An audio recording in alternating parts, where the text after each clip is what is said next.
Hey, it's your boy JD. What up? I want to talk a little bit about how I ended up doing this amazing training system called functional patterns. So it was a while back that the guys at FP had posed a question to me. And the question was, is the way that you train relevant to the way that human beings move, the way that human beings evolved to move? I didn't even know how specific a set of parameters that would end up being. I mean, after all, what does that even mean, right? The way that humans evolved to move. It's all about the gait cycle. Gait cycle, walking, running, and throwing, is what kept us alive for hundreds of thousands of years. Saw us fed, allowed us to defend ourselves. Gait cycle allowed us to acquire food and resources over long distances. And the human movement is incredibly diverse. What holds the bones in place is the fascia, the connections of soft tissue. The bones are kind of just floating into that soft tissue. The position of our bones is dictated by the fascia. What dictates the fascia?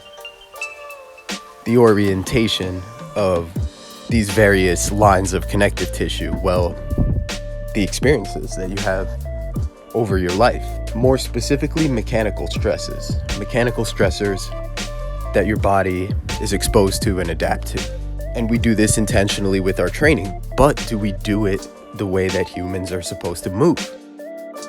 Traditional training exercises are bilateral absent rotation, occurring mostly in the sagittal plane.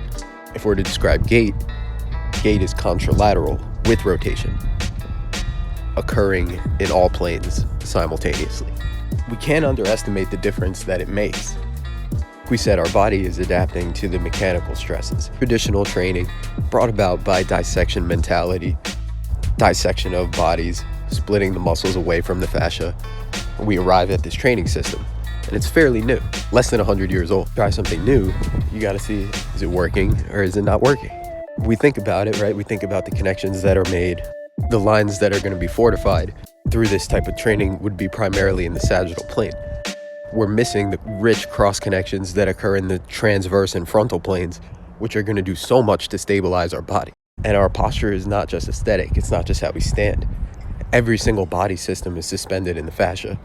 So it is our circulation, our breathing, how well our nervous system can communicate, our hormones. All of these things are indicated by our posture.